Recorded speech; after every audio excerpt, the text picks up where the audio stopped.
Hey everybody, this is Al. This is ModPo. This is our second to last webcast. I'm going to start with a bunch of announcements, but I also want to say hello to my colleagues, Anna Strong at the phone. Hi, Al. Microphone. Hey, good morning. Zach Gardner is going solo today. He's doing the sound. He's doing the video.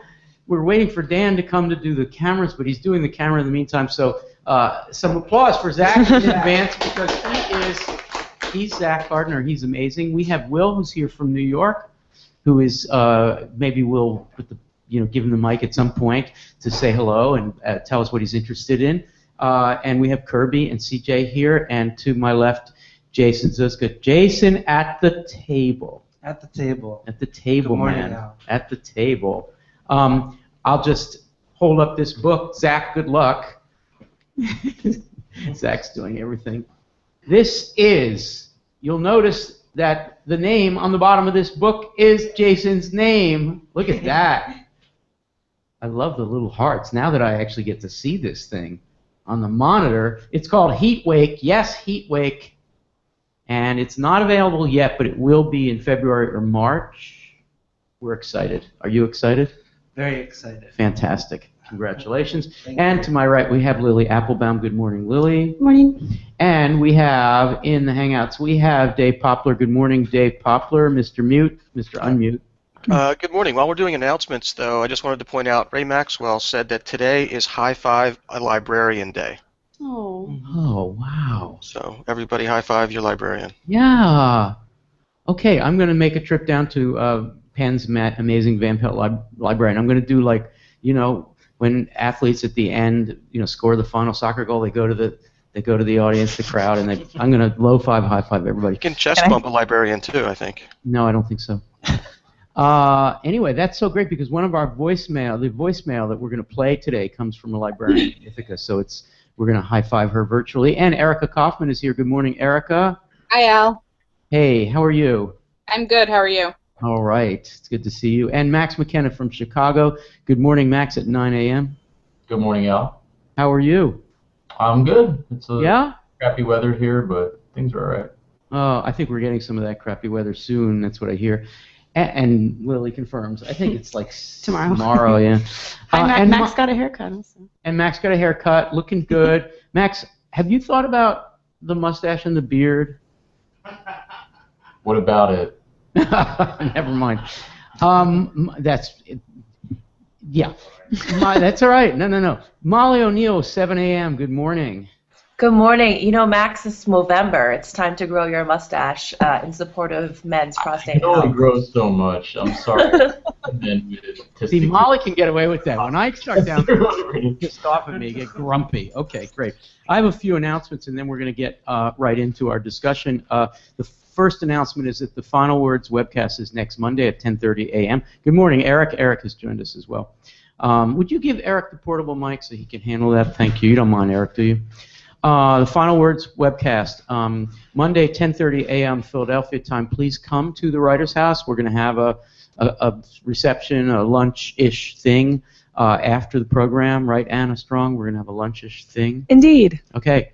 And if you are worried that you can't get your final word in because you won't reach us by phone live during the event, then just dial in our voicemail, ModPo voicemail, which is 512-95-ModPo, 512-95-ModPo. Send us your final words. That way we'll be able to play a few, but we will listen to all of them. After ModPo is officially over and moves into its Slow-Po season on November 23rd, which is Monday, we'll gather together and do an audio update, one more audio update for this season, which will include a lot of the voicemail. So send us your voicemail. ModPo, as you know, will be open all year until we start ModPo 2016. We call it Slow-Po. Some people call it the off-season. There'll be some discussion groups in the forums. Some of them Lily Applebaum is coordinating, and I'm sure at some point she'll get a chance to shout out the people who are doing that. And there are some others that are just sort of self-forming, and you should just look for announcements about these. People will be gathering in the forums talking more about the poetry. Anyone who wants to enroll, or any friends or students of yours who want to enroll in the course, we close enrollments on November 23rd in the afternoon. So you can, if you join on November 23rd, you're in. You can be in, even if you didn't do the course yet. But after that, you won't be able to sign up. So it'll be just those who had enrolled by that point.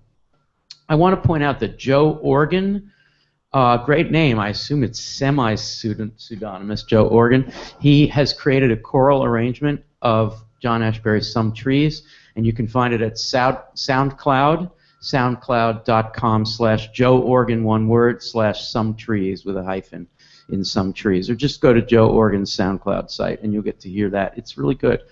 I'm happy to announce or re-announce that Tracy Morris will be having an office hour tomorrow from 11 to noon, and Zach has set up a special forum and thread for Tracy's forum office hour tomorrow. This is an experiment, and we did it yesterday with Erica Bauman. It was really successful. Great stuff there.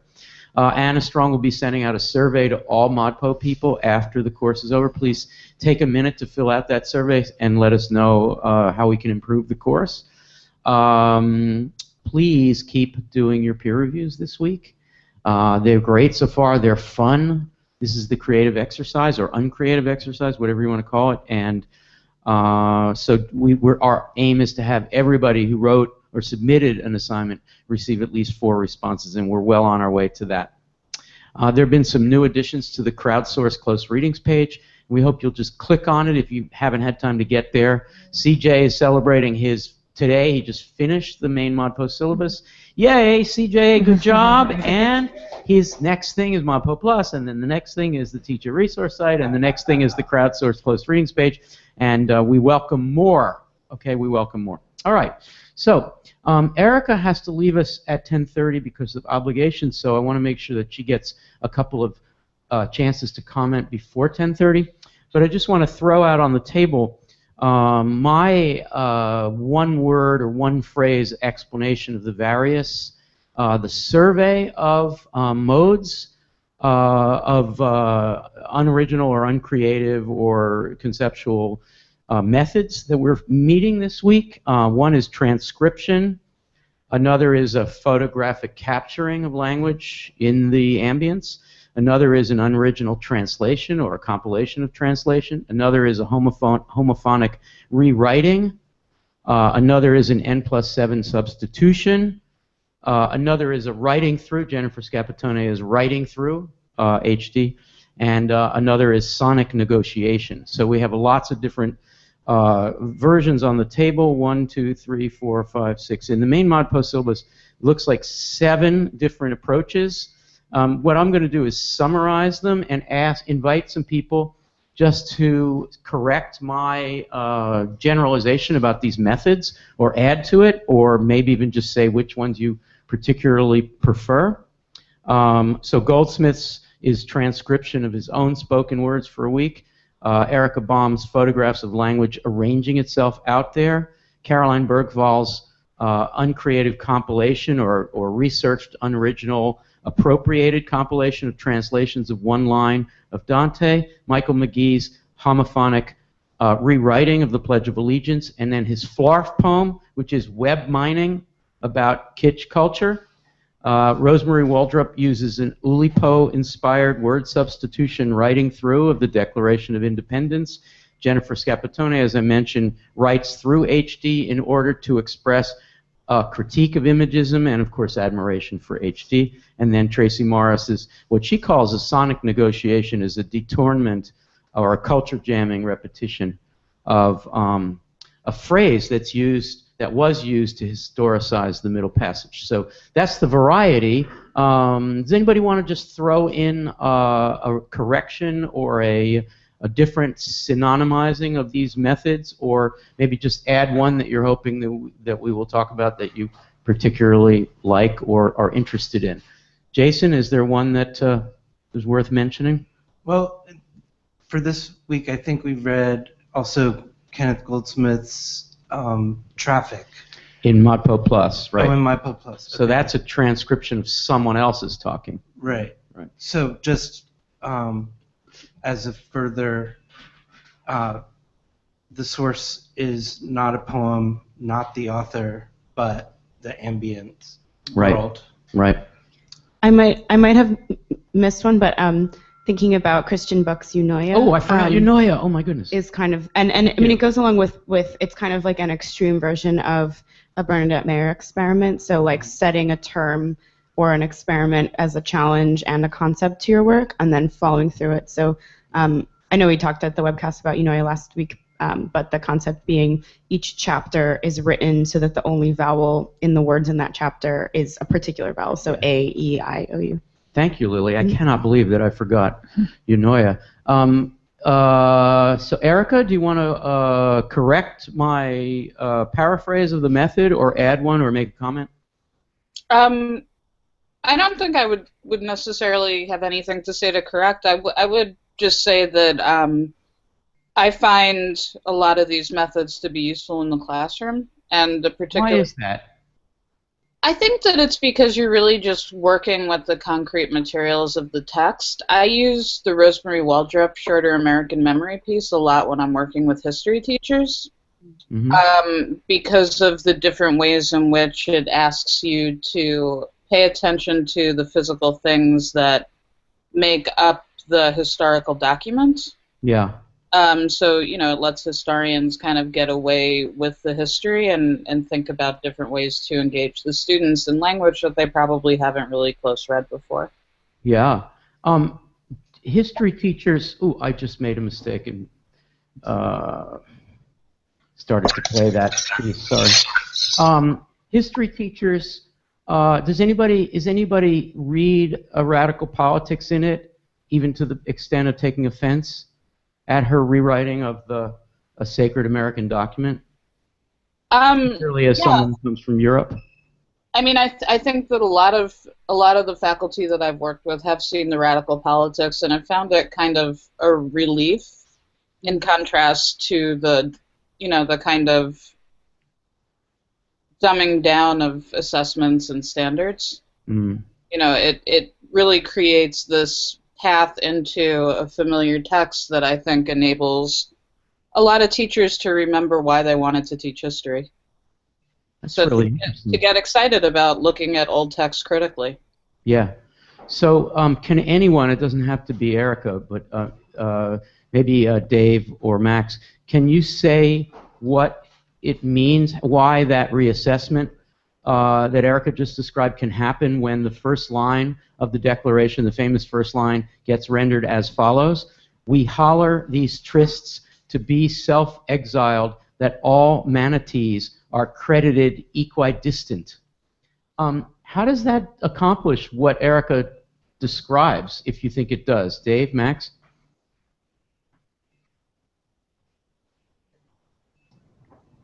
Are you jumping in there, Dave? Or? No, I'll let you take it. I actually missed what Erica said. The moderator's mistake of calling two names, so you guys don't know who to start. Max, you want to start? How does that do what Erica just described? It might for history teachers. The reassessment? Well, because I mean, it takes this phrase that's so well known that seems almost at this point as though it were handed down by like some kind of godlike authority or something. It seems almost incontrovertible. It can't be changed. It can't be interpreted otherwise, and it turns it into something funny, ostensibly with a procedure, an N+ procedure. But doesn't she say that she takes some liberties with that? Like I feel like she's she's close in the procedure, but I think she's also picking words that are funny, like manatees and stuff. Like she's trying to do something that is also comic on purpose to make that point. Like the point is more, I think, about subverting and rendering comic this sort of fundamental American law. Right. Yeah, I want to turn to Anna and then Dave on this. I'm also going to throw out the phone number, 215-573-9752, 215-573-9752. Give us a call. So Jeffersonian sincerity, which no doubt was there at the time of this writing, has all but disappeared I guess Max is implying the sincerity bleeds away when we simply repeat words as if it wasn't, in fact, a Democrat, small d, someone who was hoping democracy for all of his personal flaws and the flaws of the political class that he represented in Virginia. For all of those flaws, he represented some democratic sincerity that has been almost completely lost in the language. And so what Rosemary Waldrop, I would say, allegiantly, patriotically, in a way, as an immigrant, as someone who comes from afar, to be an American and who looks at the language in a kind of defamiliarized way, she's doing us a favor by making us think about the words originally. Yeah. Okay. So Anna, what do you want to say about this? Yeah, I would agree that there's something about. I think we'd like to think, especially. I think this is true, especially of this particular document that she chose, the preamble to the Constitution or the Declaration of Independence. Actually, it's the Declaration of Independence. Is that first of all, it's because it's something that we've been asked to memorize and asked to think of as a living document, right? We're supposed to think of our, Declaration of Independence as this thing that's like persisted, and we still carry it with us as like these like founding principles of our nation. Yeah. And it's true also, I think, of the Constitution. We're supposed to see this like as a living document, as a document that can still be changed by adding more amendments to it. But actually doing this to the actual language makes it live even more.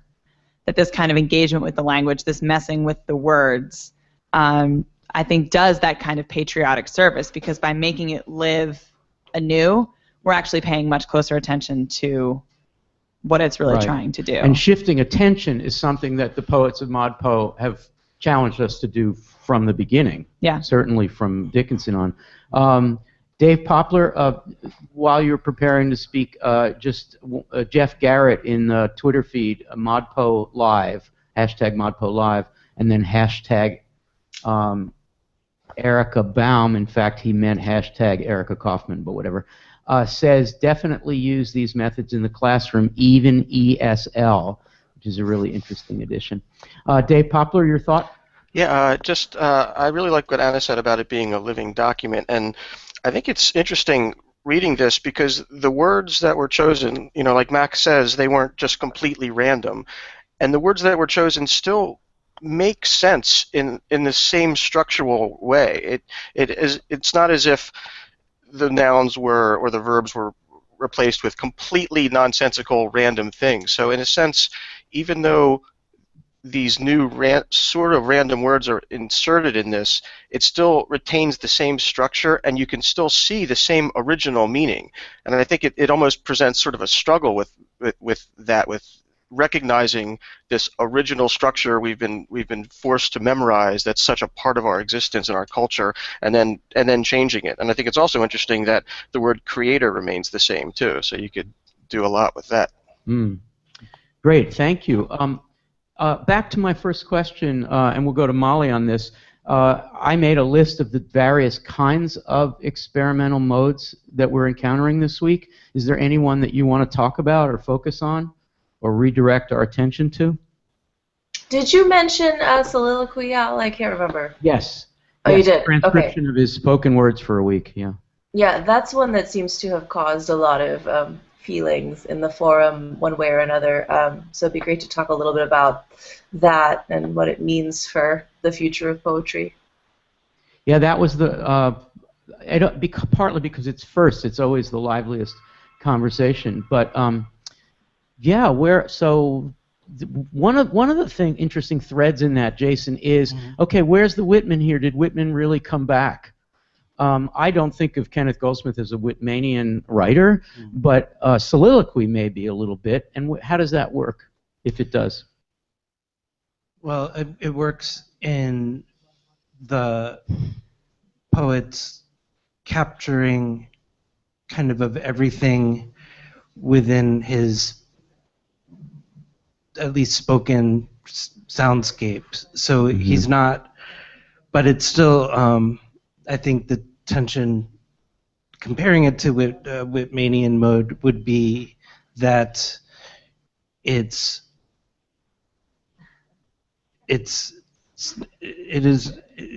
contains multitudes, but at the same time it's his voice. It's his own voice.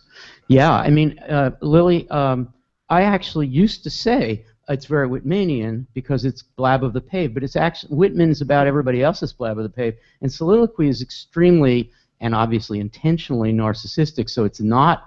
It's a blab of the pave, only the poet's voice blabbing. Yeah, I don't know. I mean, I guess I don't know how useful the comparison to Whitman is, except that they're both male poets writing sometimes in New York City. Like, I think maybe it's just a comparison of modes, like maximal versus minimal, and like Whitman is maximal, but his content area interest is, I mean, unless you're trying to say Kenny is issuing a corrective to Whitman, calling Whitman on saying, you're saying Song of Myself, but it's only yourself in it. I don't know that that's what Kenny's doing, but no, probably not. Yeah, so I think of it more as maximal and less in the spirit of maybe in the spirit of democracy, saying like you could go out and do this yourself. Yeah. And so maybe that, but different from Whitman, I think. Yeah. So some of the work that comes from Whitman into Europe and then back to the U.S., such as the Arcades project, is very Whitmanian, and Goldsmith's newest project is Arcades, like where he makes no comments, unlike Benjamin makes no comment.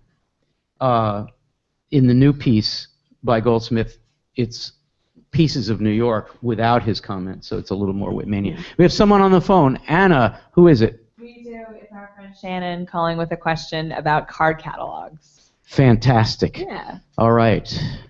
Good morning, Shannon. How are you? Good morning, Al. How are you guys? All right. Zach's going to bring up your voice a little louder into the room here, but I'm sure it's coming over the waves fine. Am I not talk loud enough? No, you're perfect. Okay. How are you? I'm good. Hi to Jason and Eric and Lily and Anna and everybody. Hey there. Hello. Hi. Shannon, you have put up some very interesting things in the forums, but I'll let you, since you're on the phone, say what you want to talk about, one of the many topics you're interested in. Okay, well, on a card catalog. Yes. Okay, last year I didn't really dig into this week because it was so scary. And so this time I am. I forced myself to do it. And guess what I found out? What? You know, oh, by the way, office hour yesterday, so fantastic. Erica Baum. Yes. So in card catalog, you said something actually in a video discussion. Uh-oh. No, it was awesome. Oh, good. So I wrote it down and I started to dig. Okay, here's what I found out. Long time ago in my other life, I have a Bachelor of Science in Archaeology and I work overseas. And we got into a big argument with the people who are anthropologists because just like computer people, hardware, software, there's always a debate about who's doing the better work, right? Well, in archaeology, what we basically do as archaeologists is we dig for trash. That's how we find out about a society or a community, is what they throw away. What were they eating? What were they pooping out? You know, all that stuff. So you said in the talk, archaeology of knowledge. Okay?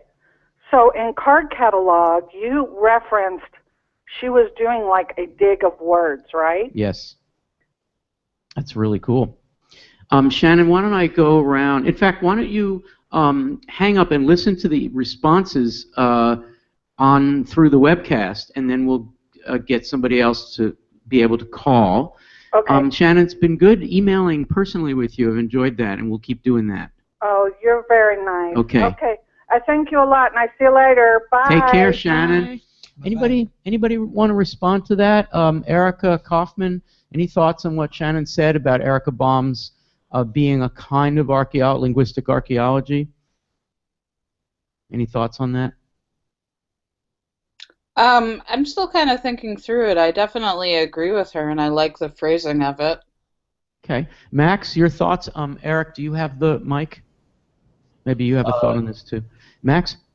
Yeah, I think what Shannon's pointing to is just an interesting trend in this week in general, where you see poets or you see the literary trying to embrace various like sciences or soft sciences, right? Like Kenny Goldsmith is trying to do some kind of sociology.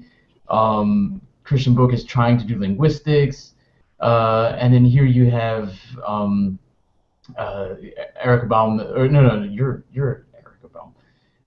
No. Yeah, sorry. Erica Baum doing card catalogs, which is a kind of archaeology, right? Like, so you have all these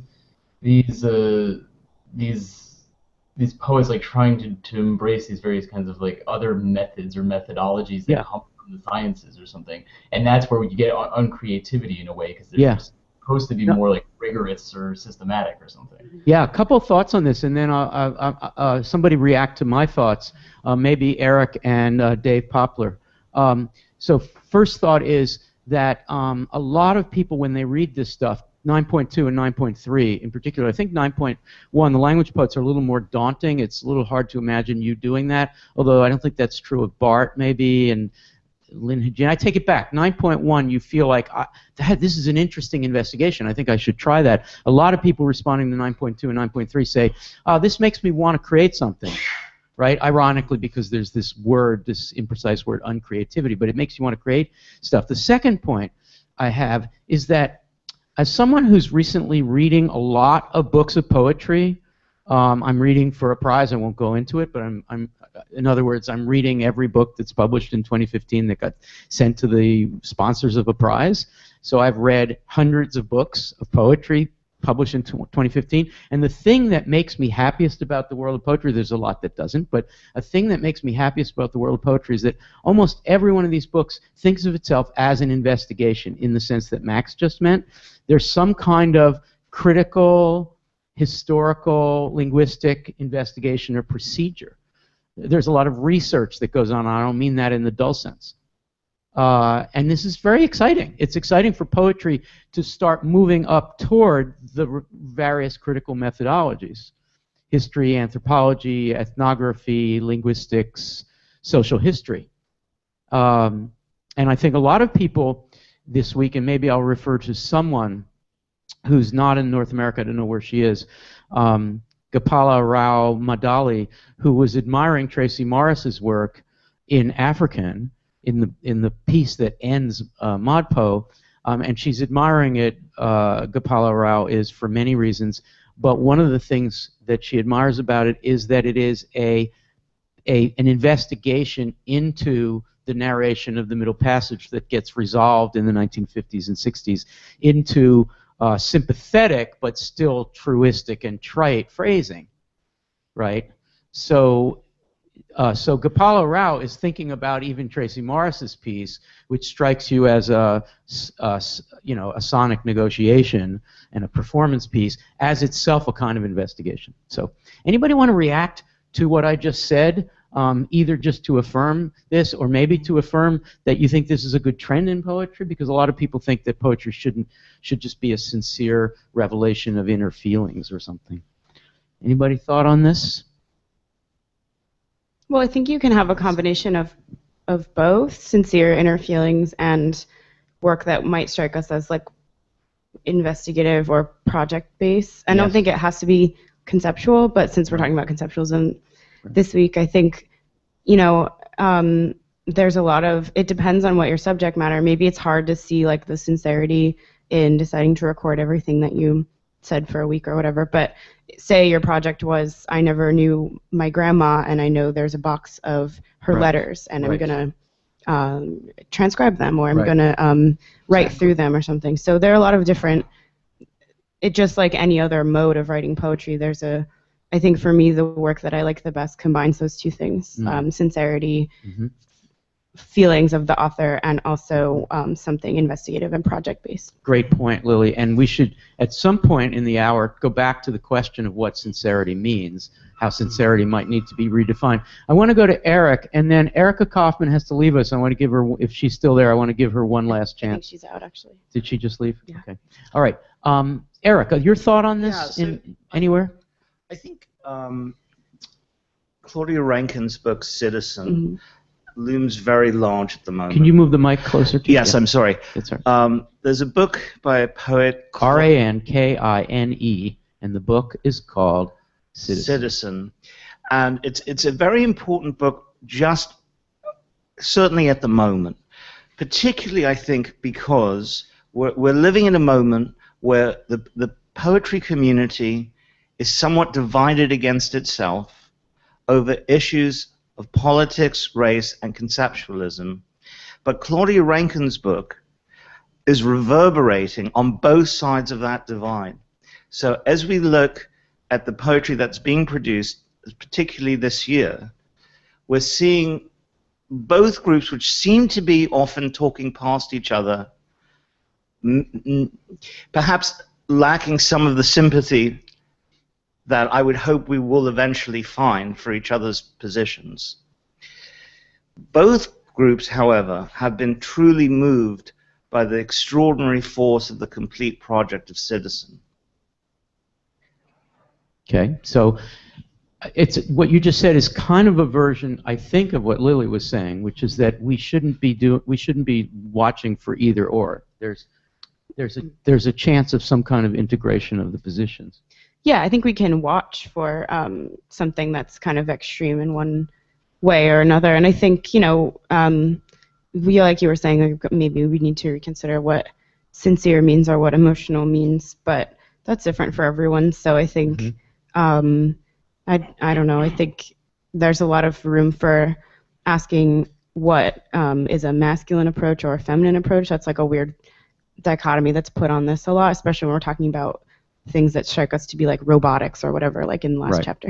And I'm not saying that as like that's my personal view of how those things are gendered, but I think conventionally they're thought of that way. Yeah. So it gives a lot of room for asking those questions, but I think if the question is like what work would I relate most to or most want to read and celebrate, it would be something that had more of the person of the poet in it. Does Caroline Bergval's a curation of translations of Dante have, in Lily's terms just now, some of herself in it, or enough of herself in it so that we can actually talk about the word sincerity? What a question.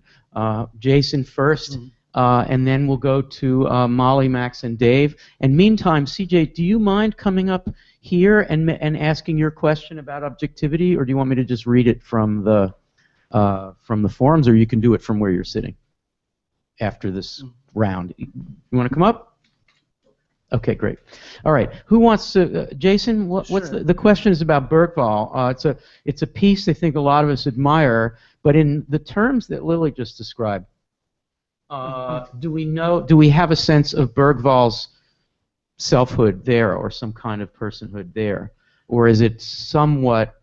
Does the conceptualism, does the curation of something that's unoriginal leave her more or less out of it, etc.? Right. Well, I think one thing we can think about is with particularly Bergval, but with all the poems, is what is the sincerity or the self being not only what one says, but what one pays attention to. And so I think that it can be very interesting to see what one pays attention to, often more interesting than what one says.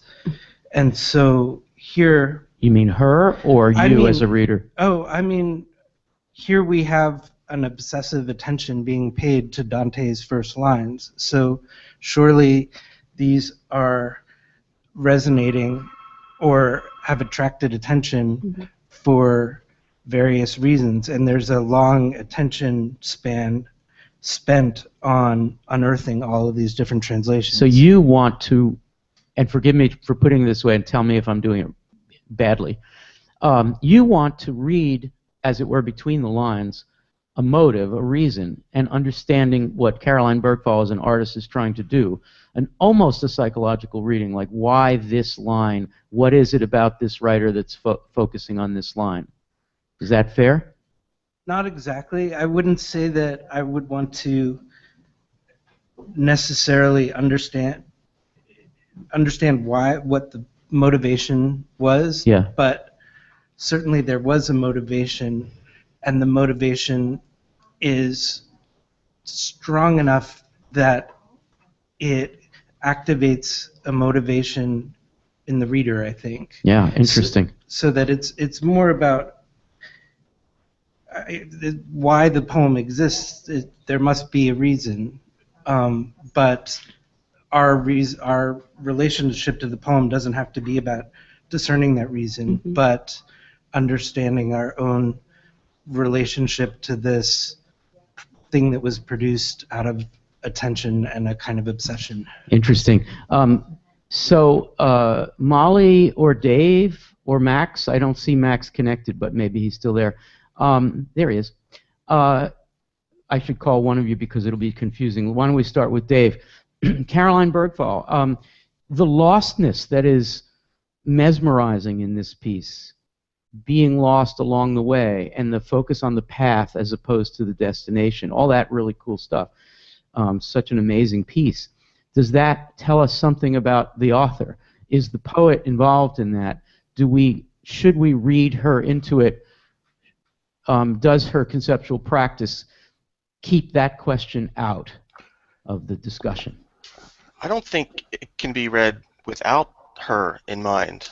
The interesting thing about this week for me was how visual some of these works were, just visual to look at, like Portrait of Rob Smithson by Mel Bachner, like even Kenny Goldsmith's work, which is pretty much sculpture. I mean, he jokes that he doesn't even read his work, and they're more like sculptures or artifacts of language. So to me, it struck me as visual, and then it made me think about via and translations, and if there was a parallel between a translation of works in words versus a painter painting a landscape or a portrait. In a sense, they're not doing anything original. They're just trying to represent the person or the landscape. And in a sense, maybe there's a parallel between translations, just trying to represent the words from a different language. But unavoidably, the painter is involved in the painting, just like the author is involved in the translation or the poem. Yeah, very cool. Max and Molly, I'm just going to play 20 seconds of the piece. And would you respond to the sound of the piece to see if in the sound performance of it we think about the writer, we think about the person performing it as opposed to Dante or the many translators. So here it is. Zach, here we go. Sorry, I'm getting there. Oops, got the wrong item. That was a poem talk about it. Let's see. Listen, there she is. Along the journey of our life, halfway, I found myself again in a dark wood, wherein the straight road no longer lay. Dale, 1996. At the midpoint in the journey of our life, I found myself astray in a dark wood, for the straight path had vanished. Creef and Hollander, 1989. Halfway over the wayfaring of our life, since missed the right way through a night dark wood, struggling, I found myself. Max, your thoughts about how the conceptualist's person can come in through performance, if you want, or actually talk about any of these topics? Sure. It always seems these poems always get better when they're performed, I think. It seems to really lift them off the page, which stands in contrast to or actually a lot of the other poems we've read, or the earlier poems, something like John Ashbery, with all due respect, is better on the page, I find. But something by a long shot. But something like Kenny Goldsmith is almost incoherent on the page. Caroline Bergwald the conceptualism seems so much starker on the page, I would say, that what you see is this catalog of lines with the parenthetical attribution and so forth. But in the performance, you really hear that I and that myself, which I think is where we find Bergvall in this poem, right? Is that like, this is about her being midway on the journey of her life and finding herself. Right. Right. It comes across a lot more in the performance of it. Yes.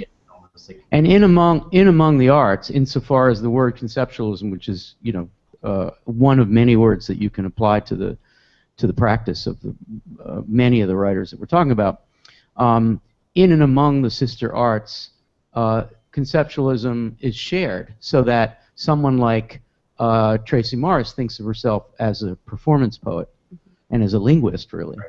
And the pieces that we're talking about in ModPo and ModPo Plus are not written. They wouldn't.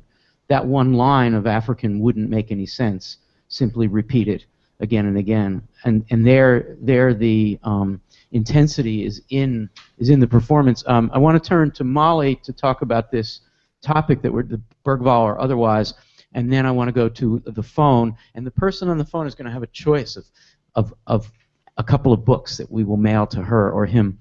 And then I want to go to CJ's question. So Gopala Rao, whom I referred to earlier, Madali is her last name, says in response to Tracy Morris, it all started when we were brought here as slaves from Africa. Hardly a mesostic monster. The lines come from sentiment and reveal the depth of feelings. Musicians don't change music depending on mood, and yes, a lot of practice goes into a perfect performance. Great performance there by Tracy Morris. And the whole question of sincerity and personal feelings, it's clear that at least in the case of Gopala Rao, she took Tracy Morris's work to be full of powerful feelings, even though it was simply a restating of someone else's sentence. Fairly powerful example of what we're talking about. Molly, your thoughts on any of this before we go to the phone? Yeah, I mean, I think we talked about this a little bit last week in the Chance Poets, in that the poet exists in the decision to do the work, in the decision to make this particular piece of work, pulled from this particular historical context, and there's a lot of agency in that, and there's a lot of agency involved in the method that they choose, and so I think that's where I'm most interested is why they made those choices. Mm-hmm. Thank you, Molly. Let's go to the phone. Anna, who do we have on the phone?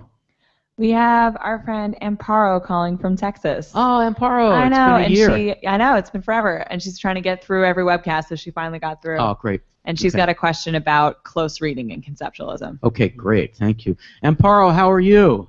Oh, I'm so fine. How about you all there, good people? Can you hear me? Yeah, we hear you fine. It's been a year since we talked to you, and here you are, still doing ModPo.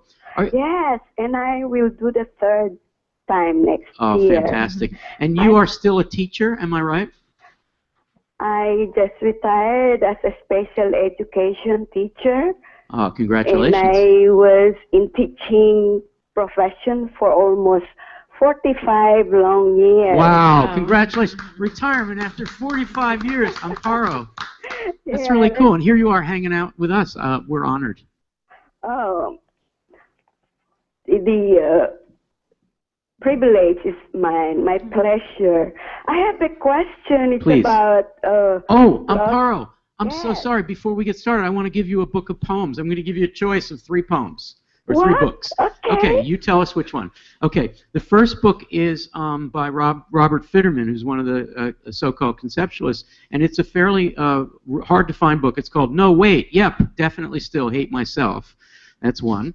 The second one is a brand new book by Brenda Ajima. It's called Early Linoleum, and it's really hard to describe, but it is one of these sort of investigations, and it takes as its start the physical structure and design of the New York Public Library, and it's a whole lot of other stuff, Brenda Ajima. And the third one is also a brand new book by Sarah Mangold called Electrical Theories of Femininity, and it's a book that I just read a couple of days ago, and it's really great. And I know I didn't describe them very well, but do you have a preference? Is there one that you want? I like the third one about femininity. Electrical Theories of Femininity. Make sure that you give Anna your address so we can find it somehow and we can send that to you. Okay, oh, that's thanks. Great. Yeah, you're welcome. I have the book that you gave me last time, The Mooring of Starting Out by John Ashbery. Ooh, that's his like selected or collected poems. Yeah, that was given to me through the mail by Lil Applebaum. Yeah, Lily sent it to you. That's right. Hi, Amparo. Did you inscribe that book for her? No, I did not sign John Ashbery's book with my own name. I love the book. Yeah, that's conceptual. Yeah. I think Sarah Mangold's poetry will appeal. There's something Ashberian about it, but it'll appeal to you. She's very good. Okay, so let's hear your question. It's about the close reading. I am intrigued every now and then when you give us writing assignments. Yes. As we close to conceptualism, I am wondering why you always insist on the how, that giving it more significance rather than the what. Yeah. And in the essay rubrics, it is really very interesting to follow your prompts about how we peer assess everything. Yeah. I cannot see your concept behind that for me, because how is equivalent also to what. Yeah. The point. Well, the last thing you said totally trumps everything else, because eventually it is our contention that the how is the what, that the how becomes the what. But I think it's a great question, and I would like to ask the folks around the table what they think about that. Amparo is saying why the rubrics are very interesting when we guide people to do peer reviews and so forth.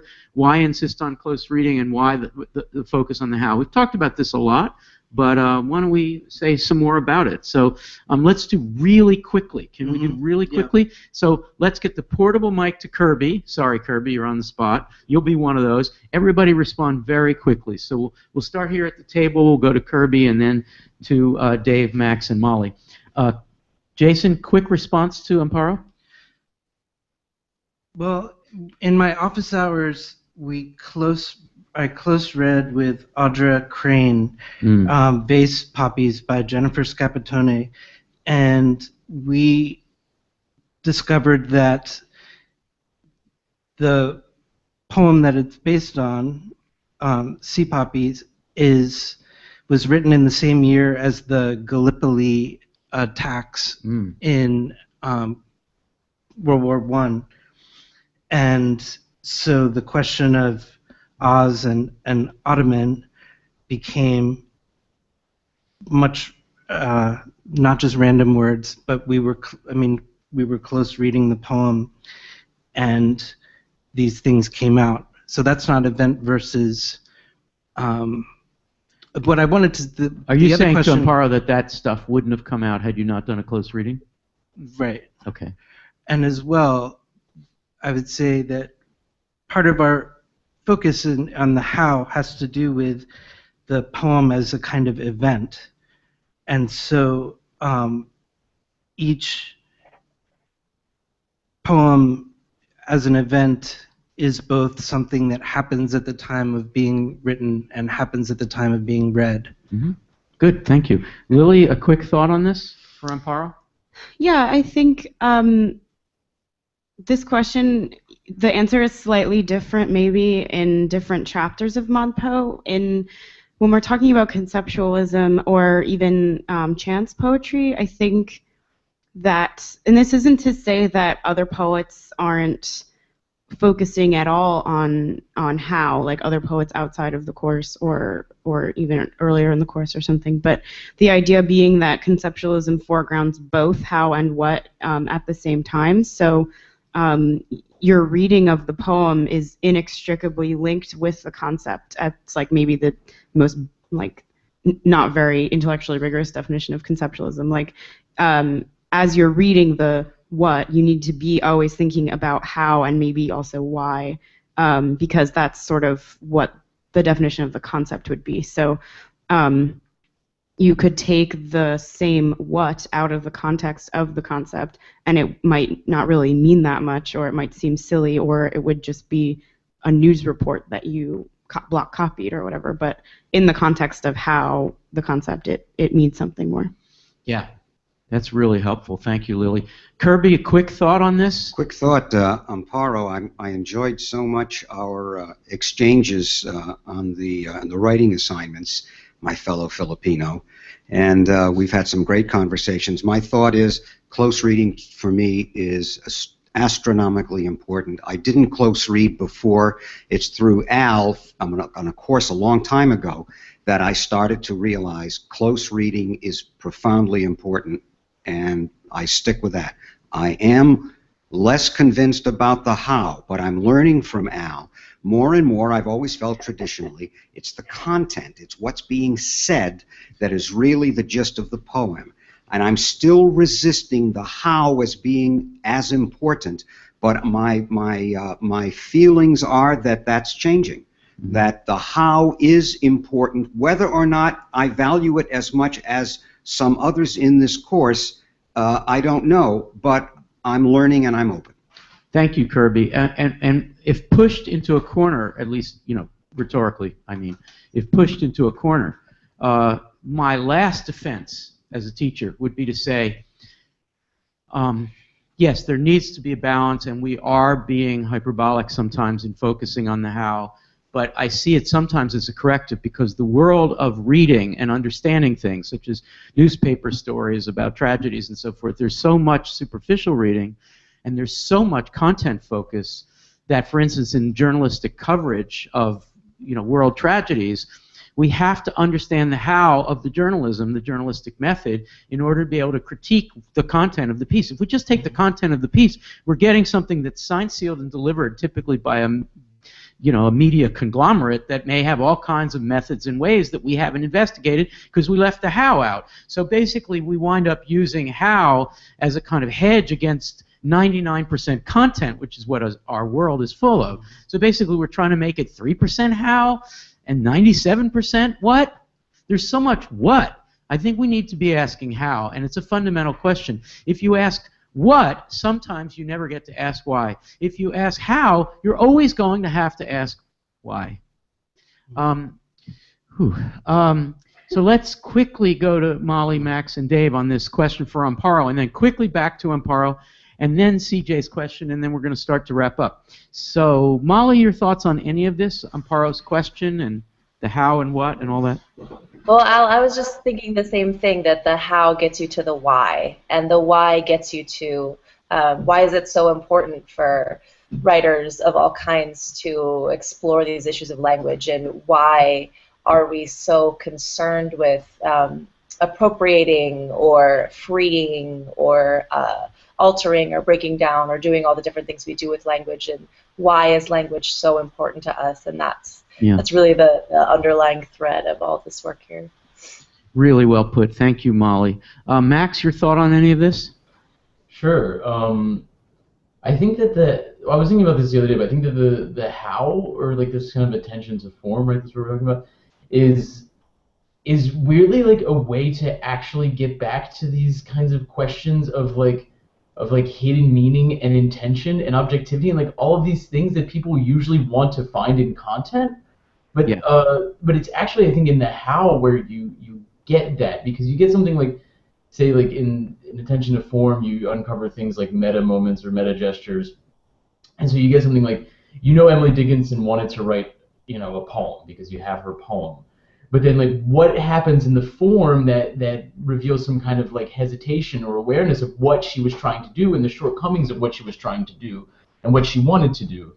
And I think so you actually get like a far richer picture of what the poem sets out to do, what the author sets out to do with this increased or added or renewed attention to form and to what is encoded in form about a poet's process, right? Thank you, Max. I'm really glad that Amparo asked this question because we're getting a lot of interesting ideas out. Dave, last crack at this question? This is more of a general observation, but it's really interesting experiencing the resistance to reading the how, because I think we all have had it when we first try to do it. Like Kirby said, it's something we resist, and I think it's interesting when that happens. It's difficult. We resist it.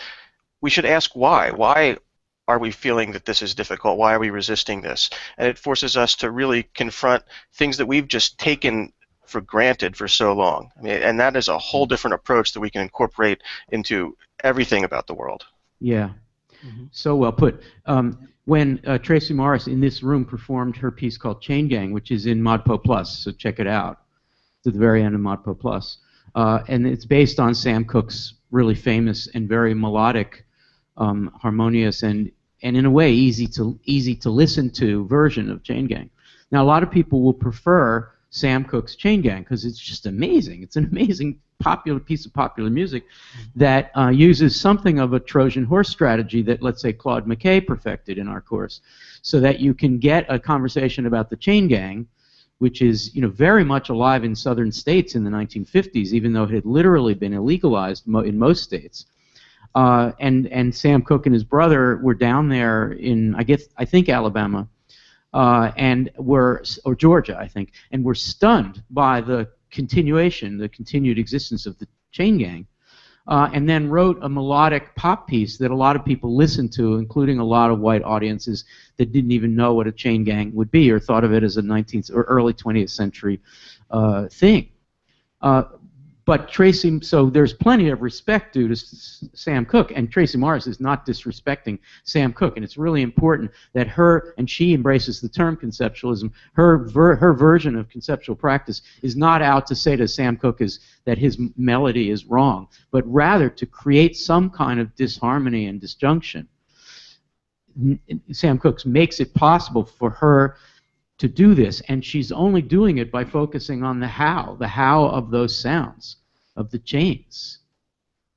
And it investigates what compromises Sam Cooke needed to make with the entertainment industry in order to do what he did in the melodic way.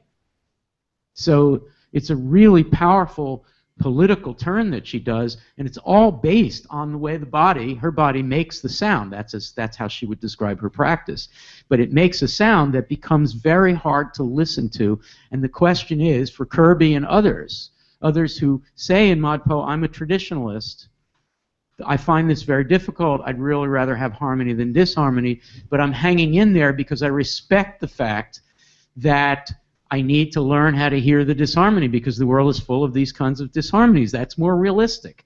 Poetry becomes more realistic by being more disjunctive. That's at least what Tracy Morris is claiming. Okay, Amparo, are you still there?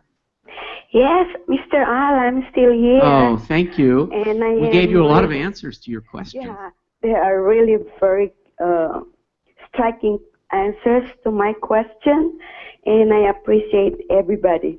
Fantastic. The idea of Dave, in consonance with Mr. Kirby, about why do we resist to give more significance on the how? Maybe the impact to me of that and the answers of everybody is that close reading makes a person to express his own individuality. Reading does, yeah, that's amazing. That's so gratifying to hear because, of course, most of the activity in a course like this is reading. Yes, I agreed with everybody, and my doubts about that rubric, how versus why, is already cleared. I agree with all of you. Thank you. That's so beautiful. Thank you all. Thank you, Amparo. And I hope you'll join us for the Final Words webcast on Monday. But if not, watch it as a recording. And great. We'll see you around next year too. Okay. Thank you. Are you going to Texas? I'd love to come to Texas. I believe you're in South Texas. Are you in El Paso or something? No, we are in Pearland, Texas, 20 minutes away from Houston. Oh, you're right in the middle of it all. Yeah. Okay. Well, we need to do. Zach, please take note. We need to do a road trip to Texas. Thank you, Amparo. Okay. I will wait for that. Thank you, Amparo. Take care. Okay. Bye-bye. God bless you all. We'll send you that book too. Okay. So we're going to stop taking the phone calls, it being the top of the hour, and CJ has a huge question because CJ doesn't have questions that are not huge. But would you ask your huge question, and we'll take a crack at it, and then we're going to wrap up. So thank you, CJ, in advance. Well, my question was, is objectivity essential for poetry? Traditionally, I think we think of poetry as more subjective. But what struck me about the last 2 weeks in particular was just how important objectivity is. One aspect of objectivity is the authorial intent, the objectivity, the objective of the author. Yes. And to that's kind of related a little bit to the how. The art of composition, the skill, the approach, all seem to be highlighted in the objective of the author. And another aspect of objectivity that also seems to be crucial is the indicative this. You always point to the mug. Dan Spinelli, come on, here's your cue. Very, very good. So that's almost the what. Is that the indicative this is the what, perhaps? And it just seems as though you're killing us here with these questions. The how and the what and the objectivity are highlighted in this poetry more than I was expecting. Wow. Okay, CJ, we're going to take a crack at this. Dave is smiling. He's a philosophy guy, so we're going to start with him. Can I say in advance of the various answers to these questions that you have brought to ModPo a serious and sincere, we didn't get back to the question of sincerity. I guess I could talk about it all day. Yeah, right. We'll just, after the webcast, we'll just sit around and talk about sincerity. Sincere questions from a philosophical and theoretical frame, and these are really relevant to ModPo. So much of ModPo is introducing to people who are novices to so-called difficult poetry the relatively, I don't want to say relatively simple, but the more straightforward practice of line-by-line reading and getting used to non-straight writing. And you're raising it to another level, and so that's why these things are so difficult. But we never shy away from talking about subjectivity and objectivity, so we're in the same ballpark. So, Dave, CJ asked 3 or 4 related questions. Do you want to comment on any of this? I really like what CJ said about objectivity and the importance of objectivity to these poets and what they're trying to do with it. And I think you can say that the aspiration to be objective? Well, that's my point. That I think what you can say about these poems is that by striving for pure objectivity, they're showing how futile true objectivity is. Yeah. So, can I take a stab at what I think might be objectivity in the work of 9.3, and then people around the room, and give Eric the mic, please, unless he was... No, he doesn't want to deal with it. Okay. Anna, you're going to be on call on this. I think there is an aspiration toward objectivity that is a distant cousin of the aspiration toward natural language that we get in the beats, or the aspiration toward clearing away the rhetorical Victorian and Edwardian crap that we get in imagism. Those moments of idealism, in this case, translate into an attempt to, for instance, Mike McGee trying to keep his subjectivity at bay by scraping the web using a configuration of search terms, or of Rosemary Waldrop trying to express her feelings about the hypocrisy of the Declaration as it's been put in practice in American society and polity by using a dictionary rather than using her subjectivity, or by Erica Baum taking her camera out and saying, well, I just took a picture. Every one of those things is framed, but as Lily and others have said in this last hour, framed by a concept, which is why originally in painting they called it conceptualism. The idea that the work is being done in the back room, as it were, where we decide what the practice is going to be, and then everything else is supposedly objective. But there's still immense subjectivity going on, and of course in chapter 9.2, the chance operation. I mean, you know, Jackson McClough would get in his car and go up to Yale University and meet with the computer programming guy who wrote the program, and you could probably take a documentary film of that experience, maybe there is even some film of it, and say there's a lot of objectivity going on as these guys keep the ego at bay. But then you get the results you get, which in the case of you know, the feather likeness of the justice chair renders, you know, brings tears to my eyes, because I think it infuses subjectivity just when we thought it wasn't there. Mm-hmm. I want quick comments on this, Mm-hmm. Jason and Anna, and then we're going to wrap up. We're going to start to wrap up. Jason, quick comment, because it's impossible to respond to all of CJ's issues, but let's get a start on it. Well, back to where we began today with Bergvall. When you played the recording, what really struck me was the litany of years. Yeah. And which brings to mind a conceptual painter on Kanawa,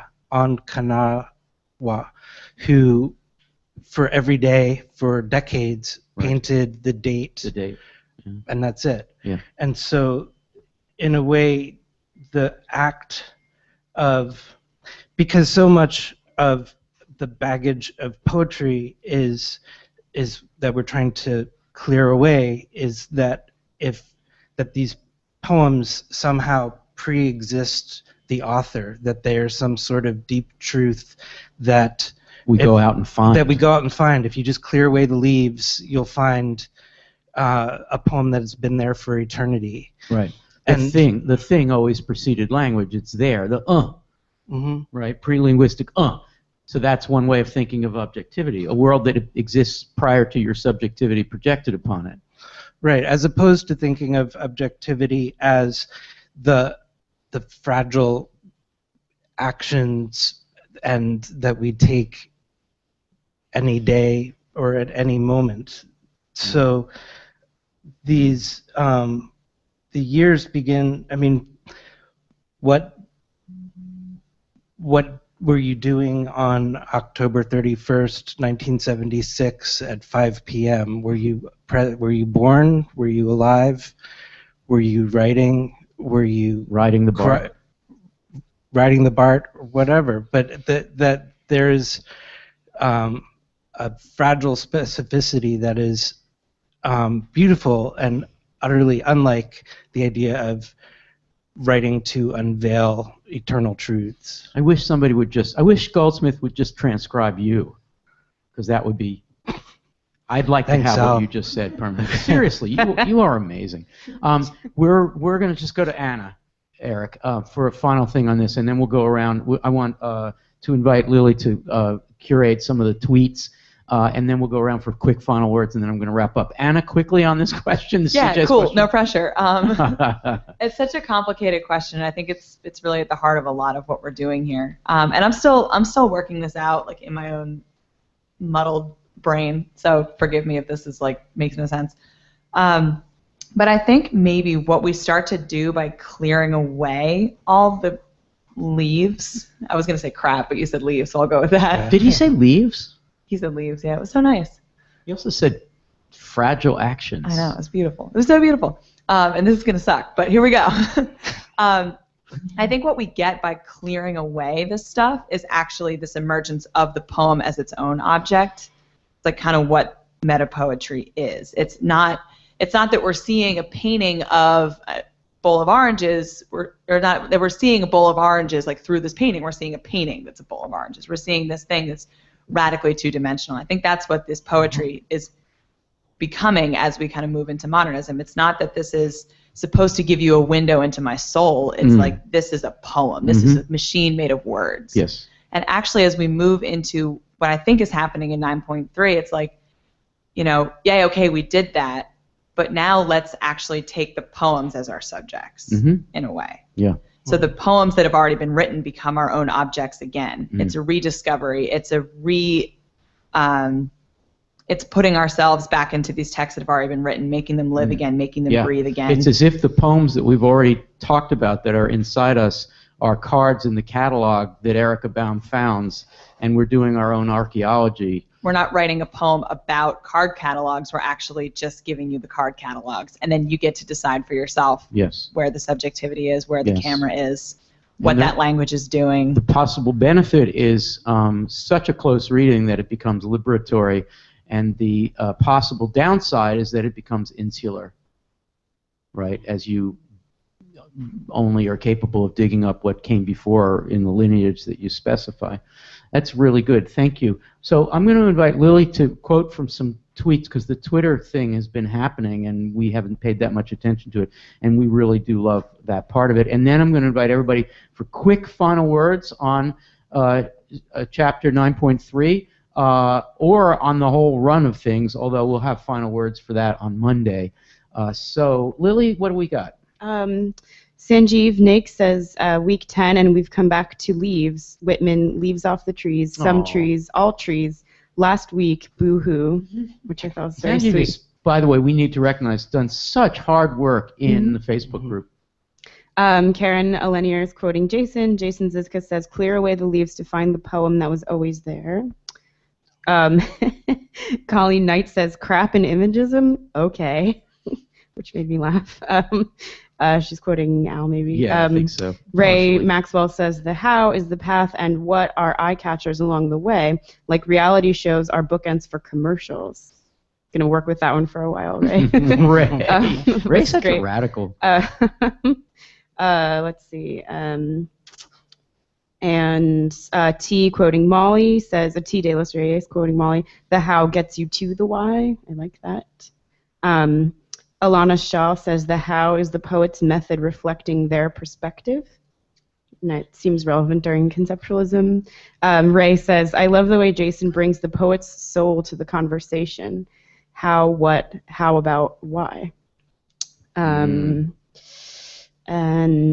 Karen Lanier says, when a poem is an event, the how overtakes the what. A lot of how and what's That's going really on. Good. It's amazing you can tweet so profoundly. Yeah. Nicola Quinn says, via equals parallel universes, how we're all living in different worlds. Colleen's been tweeting some really great, what she calls doodles in her poetry journal. I would call drawings more than doodles. They're very lovely. So you can check some of those out on the hashtag. Obviously, I can't really read them. Colleen also says, I like how in ModPo Live we are given time to think as we speak. We are not rushed. We get to speak our minds. She's thinking that while listening to Jason. He Therese, does, anyway. He gets to do that. Therese Pope says, there's no stopping it. Therese Pope says, contemporaries like KG, meaning Kenny Goldsmith, show us there is a stark, stripped-down nakedness to the writing process. It's a brutal end result.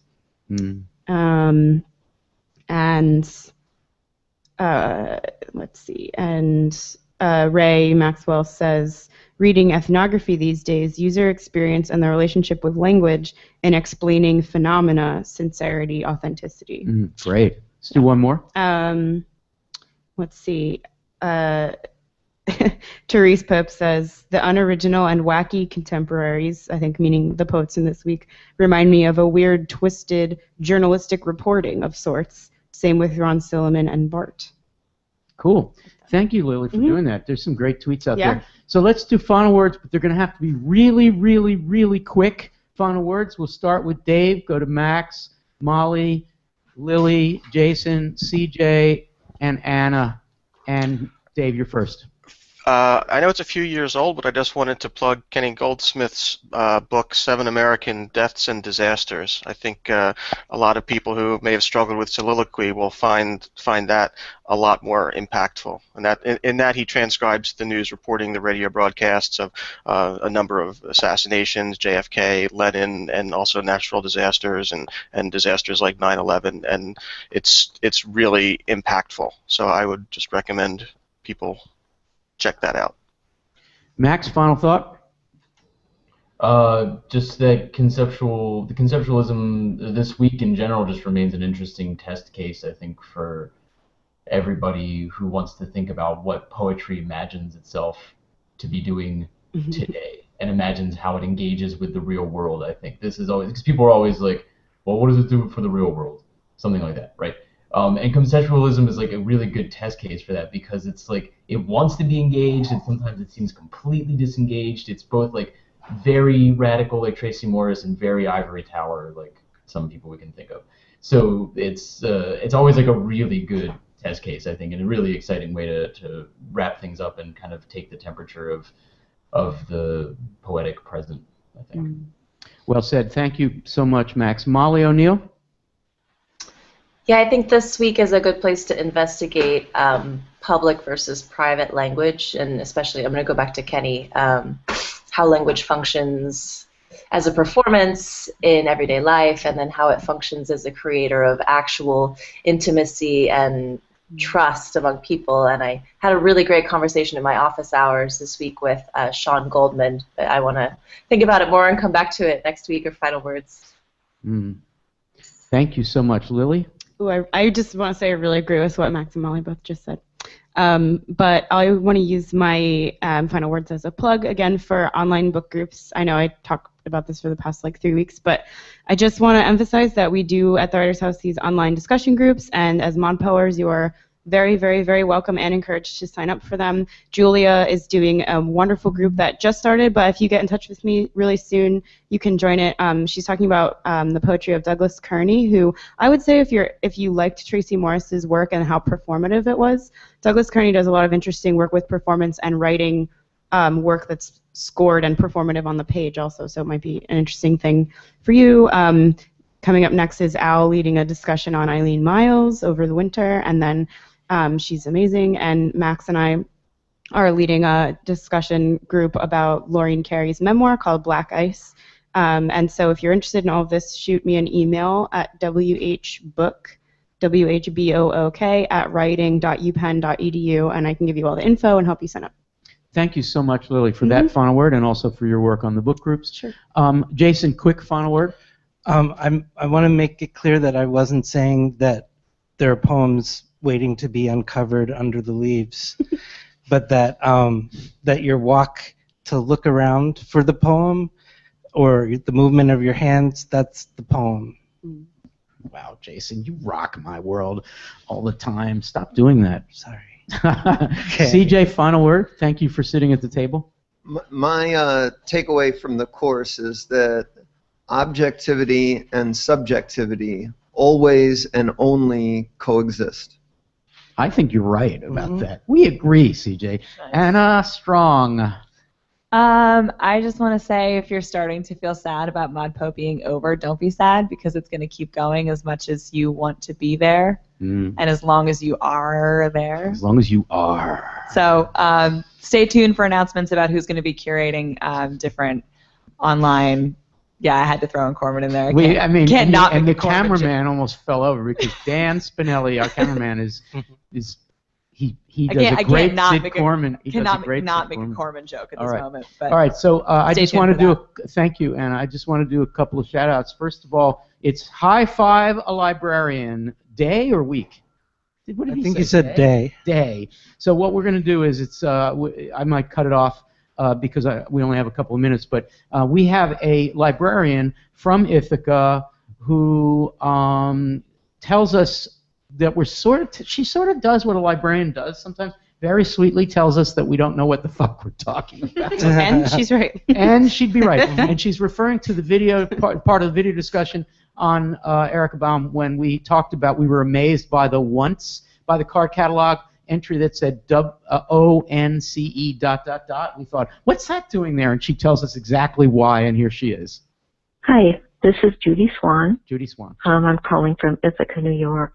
I was just listening to the video discussion of Erica Baum's card catalog, where you were all so happily amazed by the heading once.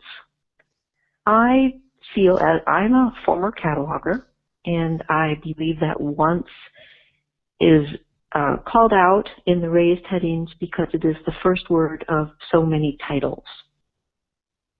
I'm assuming that this is a catalog that has collocated titles, subjects, and authors. Most of them did that. Some broke out subjects. But my assumption is that this has got it all and that once is the first word of the title. Okay. I hope that makes you happy. Bye. Thank you, Judy. I love the okay. It's like, okay, is there anything else you want me to correct? Librarians are the best. Thank you so much. We really need to redo that video. Okay, I'm going to end by quoting a few lines from a couple of the amazing assignment number 4 contributions. A lot of people doing mesostics, or they're working with Bernadette Mayer's experiments. The first one is Jennifer Odette, and she wanted to explore alternatives to the way that the toad, this is a frog, but whatever, the toad in Richard Wilbur's Death of a Toad is greeted by the poetic form of the elegy in Wilbur's instance. So she took an experimental elegy from our course, Bob Perlman's Chronic Meanings, and she projected Perlman onto Wilbur. So she tried to see what would happen in the cruel, clipped, short life of the toad, that whether it could be honored commensurately with a poetic form automated by the intrusion of not Perlman's particular constraint of 5 words, but by the mesostic source text, basically the seed of Chronic Meanings coming down. All right? So Chronic Meanings is an oracle. It actually becomes oracular. And the toad gets, finally, its proper burial in a poem that, in my opinion, respects the toad. So here it is. Here's just a piece of it. Toad, the power mower and clipped of a leg, with a got to garden and the leaves in the shade of the ashen heart-shaped leaves, dim, and deep across the lawn, haggard, a power caught. I love that. A power caught, not a power mower caught. This is great. A power caught chewed of a leg with has got to the him, H-I-M, has got to the him. Under a dim, low goes, spends, hide, folds and flows of amphibia's eyes, which daylight steer. So that's Jennifer Odette. Wow, that's good. Ding Mohan, who is at Sichuan University in China, who's a student of comparative literature, she wanted to get Walt Whitman back into Allen Ginsberg's Supermarket, and not simply because Ginsberg conjures Walt, but she wanted Walt to really be inscribed in it. So she used the mesostics generator, and the seed text, or the oracle, is Walt Whitman, and the Ginsberg poem, of course, is the source text. And so here is a piece of it. Here's Walt in Ginsberg's Supermarket. My detective, we strode the open together in our fancy possessing, every never going, doors close in our. Which way does your point, book, dream, odyssey in feel absurd? Will all solitary streets, the two out in the houses, will we love blue in home to our silent cottage? Lonely courage teacher, America, the boat black. Here's what Ding wrote, partly in her response. Ding wrote, Ginsberg dreamed up a home, a safe haven where the loneliness should be placed. It also belongs to these two poets. They shared the silent cottage. Maybe it's the exact place for their fantasy. I feel grateful, says Ding Mohan at Sichuan University. I feel grateful that the last sentence retains the phrase, lonely courage teacher. We know this title refers to Whitman in the full version of A Supermarket in California, but in this mesostic, is it a chance that when lonely courage teacher emerge, is it a chance that lonely courage teacher emerges? Whitman's courage encouraged the discouraged beats, and that is why Ginsberg had very high respect for him. That's really brilliant. And I want to end with Chris Foreman from Los Angeles, who used his oracle or spine text, seed text, John Ashbery, and the source text is Ashbery's own, Just Walking Around. And so this is the final run-through of the spine in this poem by Chris Foreman. Just walking around. I love the way Just Walking Around emerged through the mesostic. It survived. Just walking around. What have is no name for, in the sense that the fit, just but you, the secret of your other. So this is Al and the gang, Will, CJ, Kirby, Eric, Anna, Zach, congratulations, you did this. Wow. Dan Spinelli on the camera. Lily, thank you so much, as always. Jason, CJ, I already thanked you. Dave Poplar, Max McKenna, Molly O'Neill, thank you. This is Al and the gang in Philadelphia, hoping for you too, that the fit, just but you, the secret of your other. Bye-bye. See you Monday, 10:30.